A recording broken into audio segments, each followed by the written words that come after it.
Bah, vas-y, commence. Ben, je voulais commencer par une question sur le groupe. Donc on sait qu'il y aura 2 absents suspendus. Yuto Nagatomo n'est pas qualifié.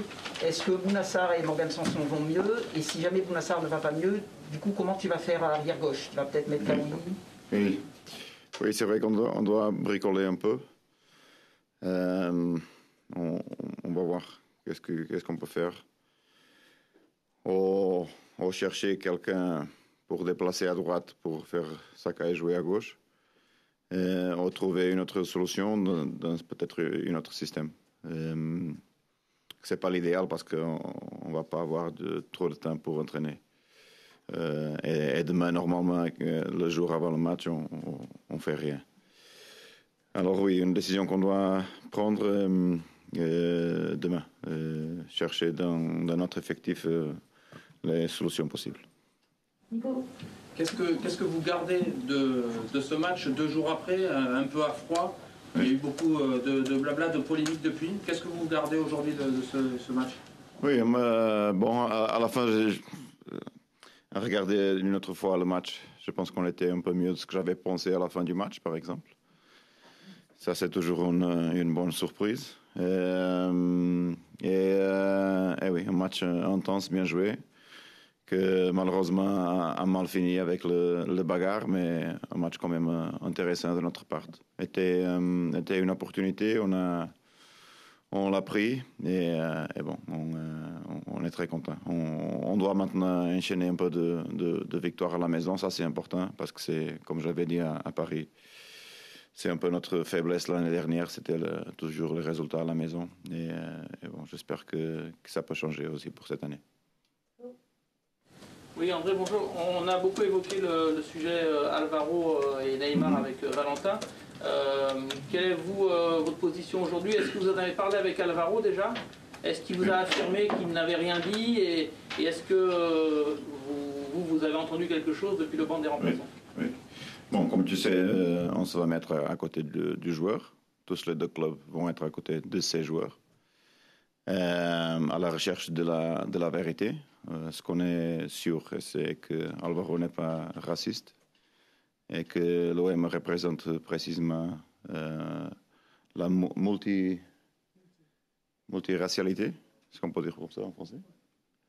Et la représentation de différents pays dans le monde entier et de différentes personnes. Alors, je pense qu'on va tous aider pour chercher la vérité. On n'a pas aucun doute sur ce que Alvaro dit. Pour Neymar, il a déjà subi dans la peau aussi des fausses accusations envers lui. Il a bien souffert aussi. Alors, il sait précisément l'impact de ses paroles quand les accusations sont fausses. Et c'était pas bon envers Alvaro. Alors, oui, une chose sensible. L'OM et le Paris Saint-Germain sont là pour aider à chercher la vérité. Et bon, c'est la fin de ça, la fin de cette histoire. De toute façon, tout ce que c'est trouvé, moi, personnellement, je vais être à côté de mon joueur. Parce que je le connais bien, je sais précisément comment est-ce qu'il est, qu'est-ce qu'il représente. Et j'ai aucun doute. Par ça, André, parce qu'il a reçu apparemment des menaces de mort sur son téléphone. Enfin, comment il va, Alvaro? Est-ce que vous avez un joueur? Non, je pense qu'il a bien. Après, les menaces de mort sont vraies. On les a communiquées à la police et maintenant c'est à la police aussi de se mettre en place. Mais oui, c'est la conséquence de les actions et des accusations que malheureusement peut arriver à ce point-là. Mais bon, j'espère que ça va tout s'arrêter tout de suite. Mais oui, le meilleur exemple qu'on a aussi, c'est le propre joueur qui a déjà été accusé d'une chose que c'était pas vrai. Et on sache tous bien tout ce qui s'est passé autour de ça. Alors il faut le calmer un peu aussi. Oui, contre Saint-Etienne, il y aura aussi l'absence de Benedetto. Alors, est-ce qu'on s'apprête à revoir un système sans attaquant ou vous allez quand même mettre un avant-centre pour ce match? Oui, je sais pas. Parce que comme on joue seulement à 4-3-3, normalement 4-3-3, sauf si on change de système pour cette match à cause de l'absence d'un latéral gauche. Sauf ça, non, on va continuer à notre système, mais bon, on a pour cette position, on a Valère, on a Marley, on a testé Thauvin, on a joué avec Max là, Payet aussi, et il a fait l'année dernière aussi pendant plusieurs matchs, pas au début, mais avec des changements. Alors oui, je pense qu'on peut trouver des solutions, je pense pas. Bon, je dois penser encore ce que je peux faire là. Mais de toute façon, trouver la solution dans le groupe et être fier de la personne que j'ai mis là dans cette position, qui est fière aussi de le faire bien. Bruno. Oui, pour poursuivre, désolé sur Alvaro, on sent que le club parisien cherche un peu la preuve de ces insultes-là éventuelles. Est-ce que vous avez eu accès au rapport de l'arbitre? Est-ce que déjà l'arbitre le signale? Non, l'information que j'ai bon, je pense pas que l'arbitre a écrit rien et qu'il a rien, mais on n'a pas le rapport de l'arbitre. La unique chose que tu n'es pas tort est que oui, que le Paris Saint-Germain cherche un peu de choses. Pas tous, mais sauf les choses qui les intéressent. Parce qu'il y a des autres choses qui ne les intéressent pas et qu'ils ne cherchent pas. Vous voulez parler de Di Maria? Mais Di Maria, plusieurs fautes, plusieurs accusations, plusieurs échanges de paroles, excès d'agressivité, confrontation, bagarre. Ça ne s'arrête pas. Alors je suis curieux parce que qu'est-ce qui va sortir de ça? Parce que oui, ce sont des images fortes. C'est pas la meilleure façon de finir le derby qui, bon, à la fin était bien joué de tous les deux équipes. Mais quand même, bon, c'est un peu de pression à la Ligue aussi pour la décision. Ça le va mettre aussi sur pression pour savoir s'il y en a des influences ou non. Ça va être intéressant. Nico. Parce que du coup, est-ce que justement vous redoutez des sanctions lourdes pour vos joueurs? Est-ce que c'est quelque chose que vous craignez, redoutez? Est-ce que vous avez peur de sanctions lourdes? J'espère. Bon, pour moi, en première, déjà faire une admission de l'expulsion de Benedetto c'est déjà trop de ma part. Parce qu'en réalité, Benedetto doit être dans la surface. Il ne peut pas être expulsé. Je pense pas que, bon, en situation normale, il doit être là dans le match contre Saint-Etienne. On ne va pas appeler cette carton. On va évidemment appeler le carton de Pape Gueye qui touche le ballon. est évident. Et c'est devant moi et tous. Sakaino, on va le laisser tomber, on va assumer ça, mais de Dario, c'est quand même choquant, mais on le laisse passer. J'espère qu'on va bien sortir de ça après le match contre Saint-Etienne avec une victoire. Des autres, je ne sais pas, parce qu'on a un autre joueur à ma vie qui essaye de calmer un peu les choses et qu'il est violentement agressé par le joueur de Paris Saint-Germain. Fabrice. Est-ce que Alvaro est en état de jouer dès jeudi? Oui, bien sûr. Oui. Pour lui, c'est déjà l'histoire ancienne. Quelle histoire? Tout ce qui s'est passé, tout ça, pour lui, ça appartient au passé, tout ça. Pour nous, ça continue. On vient de faire une chose mémorable et on doit se concentrer. Comme je t'ai dit, notre point faible était souvent les matchs à la maison et on va profiter de ce moment-là. Oui, on regarde cette conférence de presse, on a vu celle à Paris. Vous n'avez pas l'impression quand même que tout le monde essaie de faire passer l'OM pour le méchant dans l'histoire? Alors qu'en fait, si on regarde le match, il y a un contrat sur Payet, il y a ces agressions, il y a ces insultes qui vont des deux côtés, ok. 2-0, il y a 2-0. Il y a 2-0. Est-ce que vous n'avez pas l'impression finalement que cette victoire de l'OM, elle dérange? Bon, après c'est des choses comme ça.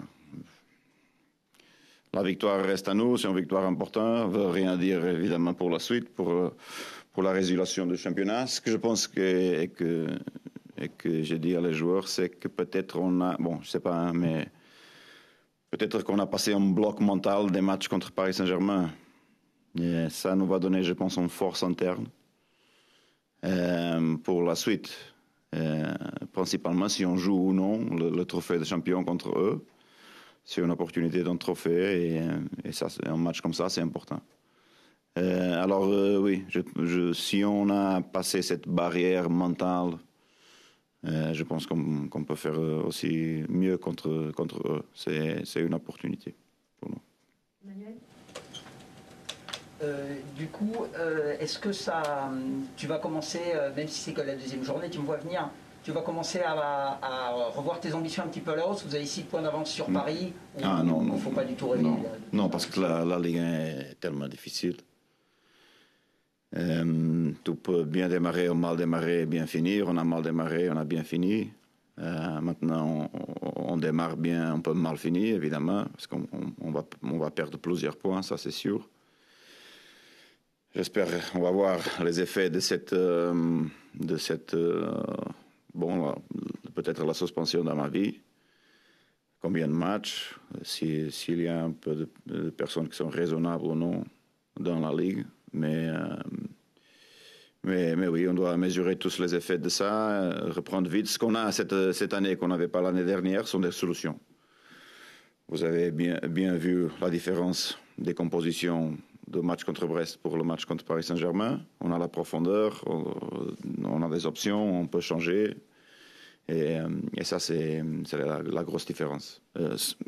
Sauf évidemment sur cet aspect de Nagatomo qui est aussi particulière parce qu'on ne va pas avoir, à ma vie, que prendre le rouge et on va jouer la journée 1 et normalement, au moins lui doit être qualifié pour la jouer si Nagatomo n'est pas qualifié pour la jouer.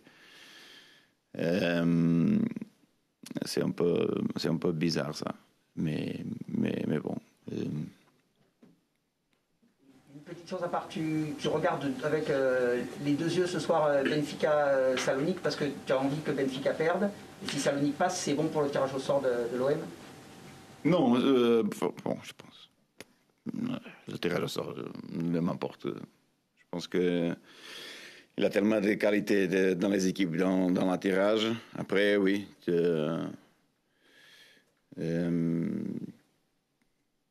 J'aimerais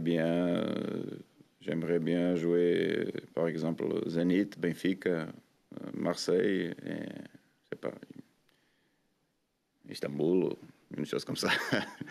Mais c'est pas ce qui va passer. On attend un peu. Non, mais il peut sortir n'importe quoi. Je ne suis pas préoccupé. La priorité pour nous, c'est le championnat toujours. Mathieu? Coach, l'an dernier, vous aviez devant, vous aviez un peu une pénurie de talent et le jeu passait beaucoup par Dimitri. Oui. Cette année, tu as vraiment deux grosses armes offensives. On l'a vu encore au Classico avec Florian et Dimitri. Comment tu gères l'équilibre tactique entre ces deux armes, voilà, l'utilisation des deux, la variété de ton jeu? Oui. Non, oui. Après, je te dirai. Non, pardon. Et sur les coups de pied arrêtés, je voulais savoir comment tu gères aussi, parce qu'on voit que les deux sont à l'aise là-dedans, dans cet exercice. Non, sur le coup de pied arrêté, c'est intéressant parce que c'est toujours mental. Une personne ou une personne neutrale peut penser qu'on a commencé à démarrer des coups de pied arrêtés et les entraîner. C'est pas comme ça. Et parfois, c'est précisément l'inverse. Quand tu entraînes en plus les défensives, tu prends des buts. C'est l'adversaire toujours qui rencontre les mouvements, les différentes sensations, le moment du match. Oui, on a fait les buts là dans les coups de pied arrêtés, mais c'est pas pour qu'on les entraîne trop. Évidemment, on a des joueurs qui sont de grosse taille et on a une sensibilité de la surface de réparation pour finir cette situation. À la fin, Douillet est un mec très important dans la coupe pied arrêté. Et Flo, il a toujours été un tueur dans la surface de réparation il a fait son but là à Paris. Alors ce but qu'on a commencé à marquer, en plus un effet sur l'adversaire, sur la préparation de l'adversaire, parce que commence à regarder la statistique aussi de notre efficacité dans ce type d'action. Commence à préparer pour ce type d'action. Nous, on profite de la qualité de passe de Payet et de Thauvin dans cette situation pour les finir mieux, pour avoir un peu plus d'efficacité. Mais ce n'est pas pour qu'on les entraîne. Sur la première question, non, je suis pas capable de diviser parce qu'à la fin, ça dépend de l'adversaire, du positionnement de l'adversaire. Je laisse les joueurs sortir. Une ou autre côté, ça me va. Ce qu'on a aussi, ce qu'on a maintenant, c'est cette créativité extraordinaire de Thauvin qu'on n'avait pas l'année dernière. C'est lui notre grand recul pour cette année. Fabrice. André, donc il y a 3 matchs à domicile qui arrivent. Quel est l'objectif que tu fixes à tes hommes et quel est l'adversaire que tu redoutes le plus sur les 3? Bon, Lille est un adversaire direct, c'est très important. Saint-Étienne, on les a gagnés à la maison l'année dernière, un match important pour notre supporter. Je pense que c'était le match de 120 ans de l'OM aussi. On va avoir un stade vide. Ça va être un choc quand même, déjà difficile pour surpasser. Bon, match dur parce que Saint-Étienne se trouve bien, on trouvait un équilibre. Après tout ce que ça passait à Saint-Étienne aussi avec les changements de l'effectif, les décisions de Puel, c'est vrai que tout ce qu'il a fait le donne raison à la fin parce que l'équipe se trouve très bien, joue bien au ballon et a encore des options avec des jeunes joueurs. Alors oui, match difficile. Peut-être, par exemple, la motivation pour Lille est là, parce que c'est un compétiteur direct. Pour Saint-Étienne, c'est peut-être le plus important. C'est après une grosse victoire et ça est toujours difficile. Est-ce que vous pouvez nous faire un point précis sur l'état de santé de Sarr et Sanson? Oui. Et est-ce qu'ils sont forfaits dès à présent, oui, ou vous espérez les récupérer? Bon, tous les deux vont s'entraîner demain avec nous. Pour Sanson, je dirais qu'on a la chance de le regarder. Si pas sur le terrain, sur la composition, sur le 22. Pour Bonin, on va voir demain. C'est vrai aujourd'hui il s'est entraîné, demain s'entraîne libre. Il a eu des bonnes sensations, c'est une possibilité aussi. On a vu Steve Mandanda décisif dimanche. Je veux savoir ce qu'il a apporté au groupe en dehors du terrain. Et aussi une question sur Douillet de Saleta Tsar, sur ses progrès depuis votre arrivée au club l'année dernière. Bon, sur Douillet, je pense que c'était un changement mental aussi, à côté de l'équipe. Après le match de la Coupe de la Ligue contre Monaco. Je pense que c'est lui qui a convaincu tout le monde du moment que je l'ai commencé à mettre titulaire avec ces performances-là. Alors cette victoire, c'est à lui. Cette transformation, c'est à lui. Il se trouve à un très bon niveau à ce moment-là. Avec Steve, on a un leader dedans et hors le vestiaire, une personne qui nous inspire à tous. Je pense que c'est rien de nouveau, c'est un joueur expérimenté et capitaine de notre vestiaire et un joueur référence dans le vestiaire et hors, avec une vie équilibrée et une référence comme personne aussi. Oui, coach, j'ai deux petites questions. La première, vous en avez parlé brièvement, ça vous fait quoi de retrouver le Vélodrome et malheureusement quasiment vide? Est-ce que le plaisir est gâché de retourner à la maison dans ces conditions? Oui, c'est vrai que c'est un peu bizarre, mais bon, sans la conséquence de la pandémie, c'est plus ou moins égal pour tous. C'est vrai que la différence entre un stade vide, 1000 personnes ou 5000 personnes, c'est la même chose. Parfois on oublie que c'est dommage, c'est plutôt pour les supporters qui ne sont pas à côté de son équipe. Et bon, le mieux qu'on peut faire est gagner pour eux. Et attendre plus ou moins que les autorités nous laissent la liberté de commencer à avoir les stades pleins.